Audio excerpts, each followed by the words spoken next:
ಆರೋಗ್ಯದಲ್ಲಿ ಅಡಗಿರುವ ಸಂತೋಷವನ್ನು ಹುಡುಕೋಣ ಬನ್ನಿ. ನಮ್ಮ ಜೀವನದಲ್ಲಿ ನಾವು ಮಾಡುವ ಕೆಲಸದಿಂದ ಆರ್ಥಿಕ ಲಾಭ, ಉನ್ನತ ಹುದ್ದೆ, ಹೆಸರು, ಅಧಿಕಾರ ಮತ್ತು ಊಹೆಗೆ ನಿಲುಕಲಾರದಷ್ಟು ವಸ್ತುಗಳ ಯಜಮಾನಿಕೆ ದೊರಕಿಸಿಕೊಳ್ಳಬಹುದು. ಆದರೆ ಬಹುಕಾಲ ಉಳಿಯುವಂತಹ ಸಂತೋಷ ಮತ್ತು ತೃಪ್ತಿ ದೊರೆಯುವುದು ನಾವು ಮಾಡಿದ ಕೆಲಸದ ಉತ್ಪನ್ನಗಳ ಮೂಲಕ ದೊರೆಯುತ್ತದೆ. ಜೀವನದಲ್ಲಿ ಪ್ರತಿಯೊಬ್ಬರೂ ಸಂತೋಷದಿಂದಿರ ಬಯಸುತ್ತಾರೆ. ಮನುಷ್ಯನಲ್ಲಿ ಸಂತೋಷದ ಬಗ್ಗೆ ಇರುವ ಹಸಿವು ನೈಸರ್ಗಿಕ. ನಾವು ಕೈಗೊಂಡಿರುವ ಕಾರ್ಯ ನಮಗೆ ಸಂತೋಷವನ್ನು ತರುತ್ತದೆ ಎಂಬ ಭಾವನೆಯಿಂದ ನಾವೆಲ್ಲ ಕಾರ್ಯೋನ್ಮುಖರಾಗುತ್ತೇವೆ. ಆದರೆ ಅದೆಲ್ಲವೂ ಸಂತೋಷದಲ್ಲಿ ಅಂತ್ಯಗೊಳ್ಳುತ್ತವೆ ಎಂದು ಹೇಳಲಿಕ್ಕೆ ಬಾರದು. ಅದರಲ್ಲಿ ಅನೇಕ ಕಾರ್ಯಗಳು ಅಸಂಬದ್ಧ, ಅಪ್ರಿಯ. ಆದರೂ ಅಂತಹ ಕಾರ್ಯಗಳನ್ನು ನಾವು ಕೈಗೊಂಡು ಸಂತೋಷವನ್ನು ಹುಡುಕುವುದೊಂದು ವಿಪರ್ಯಾಸವಾಗಿದೆ. ನಾವೆಲ್ಲ 5 ಮುಖಗಳನ್ನು ಹೊಂದಿದ್ದೇವೆ. ಅವು ದೈಹಿಕ, ಮಾನಸಿಕ, ಬೌದ್ಧಿಕ, ಸಾಮಾಜಿಕ ಮತ್ತು ಆಧ್ಯಾತ್ಮಿಕ. ಅವುಗಳ ಸುಸ್ಥಿತಿಯೇ ಆರೋಗ್ಯ.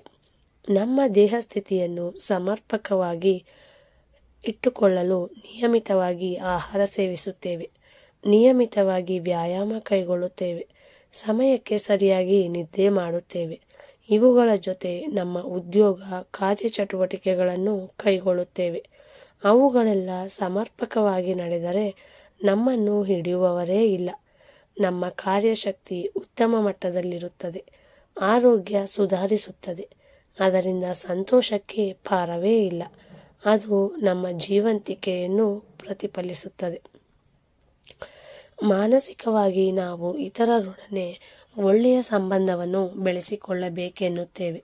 ನಾವು ಬೇರೆಯವರಿಂದ ಗೌರವ, ಪ್ರೀತಿಯನ್ನು ಅಪೇಕ್ಷಿಸುತ್ತೇವೆ. ಅದನ್ನು ನಾವು ಅವರಿಗೆ ತೋರಿಸಬೇಕು. ಈ ಪರಸ್ಪರ ಪ್ರಕ್ರಿಯೆಗಳು ಜೀವನದ ಬಗ್ಗೆ ನಮ್ಮಲ್ಲಿ ಸಮತೋಲನ ಮನೋಭಾವವನ್ನು ಸೃಷ್ಟಿಸುತ್ತವೆ ಮತ್ತು ಜೀವನ ಕೊಡುವ ತೃಪ್ತಿಯನ್ನು ಅನುಭವಿಸುತ್ತೇವೆ. ನಮ್ಮಲ್ಲಿನ ಕೋಪತಾಪಗಳು ಕಡಿಮೆಯಾಗುತ್ತವೆ, ಸಿಟ್ಟು, ಸಿಡುವು ದೂರವಾಗುತ್ತವೆ, ಜೀವನ ಮಧುರವಾಗುತ್ತದೆ. ಅದು ಸಂತೋಷವನ್ನುಂಟು ಮಾಡುತ್ತದೆ. ಬೌದ್ಧಿಕವಾಗಿ ನಾವು ಪ್ರತಿದಿನ ಬೆಳೆಯುತ್ತೇವೆ. ಹೊಸ ಪುಸ್ತಕವೊಂದರ ಓದು, ಅಂತರ್ಜಾಲದ ಮೂಲಕ ದೊರೆಯುವ ವಿಷಯ ವೈವಿಧ್ಯ ನಮ್ಮ ದೃಷ್ಟಿಯ ದಿಗಂತವನ್ನು ವಿಸ್ತರಿಸುತ್ತದೆ. ಜಗತ್ತಿನ ಬಗೆಗಿನ ನಮ್ಮ ದೃಷ್ಟಿಕೋನ ಬದಲುಗೊಂಡು ನಮ್ಮನ್ನು ಸುಸಂಸ್ಕೃತರನ್ನಾಗಿಸುತ್ತದೆ. ಅದು ಕೊಡಮಾಡುವ ಅಂಶಗಳು ನಮ್ಮ ಮನಸ್ಸನ್ನು ಒಂದು ವಿಷಯದ ಮೇಲೆ ಕೇಂದ್ರೀಕರಿಸುವಂತೆ ಮಾಡುತ್ತದೆ. ನಾವು ಹೆಚ್ಚು ಎಚ್ಚರಗೊಳ್ಳುತ್ತೇವೆ. ಎಷ್ಟೋ ಅಸ್ಪಷ್ಟ ವಿಷಯಗಳು ಸ್ಪಷ್ಟವಾಗುತ್ತದೆ. ಉತ್ಸಾಹದಿಂದ ಜಾಗೃತಗೊಂಡಾಗ ಸಂತೋಷ ಹೆಚ್ಚುತ್ತದೆ. ಸಾಮಾಜಿಕವಾಗಿ ನಾವು ಜನರೊಡನೆ ಬೆರೆಯುತ್ತೇವೆ, ಕಾರ್ಯಕ್ರಮಗಳಲ್ಲಿ ಭಾಗವಹಿಸುತ್ತೇವೆ, ಸ್ನೇಹಿತರೊಡನೆ ನಕ್ಕು ನಲಿಯುತ್ತೇವೆ, ಅವರ ಕಷ್ಟ ಸುಖದಲ್ಲಿ ಭಾಗಿಯಾಗುತ್ತೇವೆ. ಅದು ಮನಸ್ಸನ್ನು ಪ್ರಫುಲ್ಲಿತಗೊಳಿಸಿ ಸಂತೋಷವನ್ನು ಹೆಚ್ಚಿಸುತ್ತದೆ.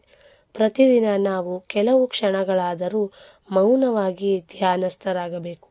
ಪ್ರಾರ್ಥನೆ ದೇವರ ಸನ್ನಿಧಾನಕ್ಕೆ ಕರೆದೊಯ್ಯುತ್ತದೆ. ನಮ್ಮೊಳಗಿನ ಜ್ಯೋತಿ ಪ್ರಜ್ವಲಿಸಿ ಶಾಂತಿ, ಸಮಾಧಾನವನ್ನುಂಟು ಮಾಡುತ್ತದೆ. ನಮ್ಮ ಜೀವನಕ್ಕೆ ದಾರಿ ತೋರುತ್ತದೆ.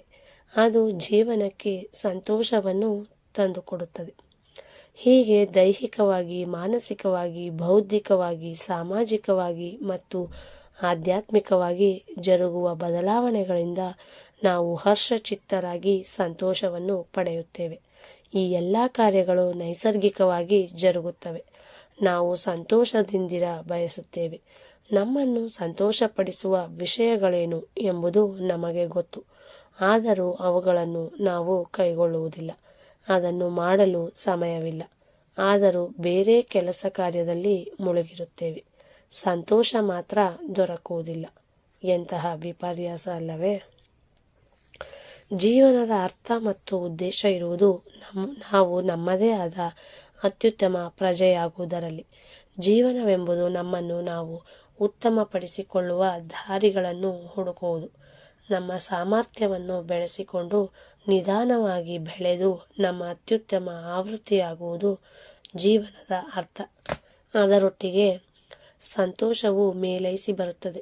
ನಮ್ಮ 5 ಕಾರ್ಯಚಟುವಟಿಕೆಗಳು ನಮಗೆ ಸಂತೋಷವನ್ನು ತರುತ್ತವೆ, ತೃಪ್ತಿಯನ್ನು ದೊರಕಿಸಿಕೊಡುತ್ತವೆ. ಅವು ನಮ್ಮನ್ನು ಅತ್ಯುತ್ತಮ ಮಾದರಿಗಳನ್ನಾಗಿ ಮಾಡಲು ಸಹಾಯಕವಾಗುತ್ತದೆ. ನಾವೇನಿದ್ದೇವೆಯೋ ಅದನ್ನು ಆಗಲು, ನಾವು ಏನು ಆಗಲು ಸಾಧ್ಯವಿದೆಯೋ ಅದನ್ನು ಆಗಲು ಬಿಡಿ. ಅದೇ ಜೀವನದ ಕೊನೆ. ನಮ್ಮ ಜೀವನಕ್ಕೆ ಒಂದು ಅರ್ಥವಿರಬೇಕು. ನಾವು ನಮ್ಮ ಅತ್ಯುತ್ತಮ ಪ್ರಜೆಯಾಗಲು ಜನ್ಮ ತಳೆದಿದ್ದೇವೆ. ನಮ್ಮೆಲ್ಲರಿಗೆ ಇರುವುದು ಒಂದೇ ಜೀವನ, ಅದು ಕೂಡ ಅಲ್ಪ ಕಾಲಾವಧಿಯದ್ದು. ಅದರ ಸದ್ಬಳಕೆಯಾಗಿ ಅಮೂಲ್ಯ ಕೊಡುಗೆಯನ್ನು ನೀಡುವಂತಾಗಬೇಕು. ಅದು ನಿಷ್ಕ್ರಿಯಗೊಳ್ಳಬಾರದು. ಟಾಲ್ಸ್ಟಾಯ್ ಮನುಷ್ಯನ ಸಂತೋಷ ಜೀವನದಲ್ಲಿದೆ, ಜೀವನ ಕ್ರಮದಲ್ಲಿದೆ ಎಂದು ಸಾರಿದರು. ಕರ್ಟೀಸ್ ಅವರು ಸಂತೋಷವೆಂಬುದು ಮೊಟ್ಟ ಮೊದಲು ಆರೋಗ್ಯದಲ್ಲಿದೆ ಎಂದು ಹೇಳಿದ ಮಾತು ಪ್ರತಿಯೊಬ್ಬರ ಅನುಭವಕ್ಕೆ ಬಂದಿದೆ. ಸಂತೋಷವೆಂಬುದೊಂದು ರೂಢಿಯಾಗಿದ್ದು ಅದನ್ನು ಬೆಳೆಸಿಕೊಳ್ಳಲು ನಾವು ಪ್ರಯತ್ನಿಸೋಣ. ಧನ್ಯವಾದಗಳು.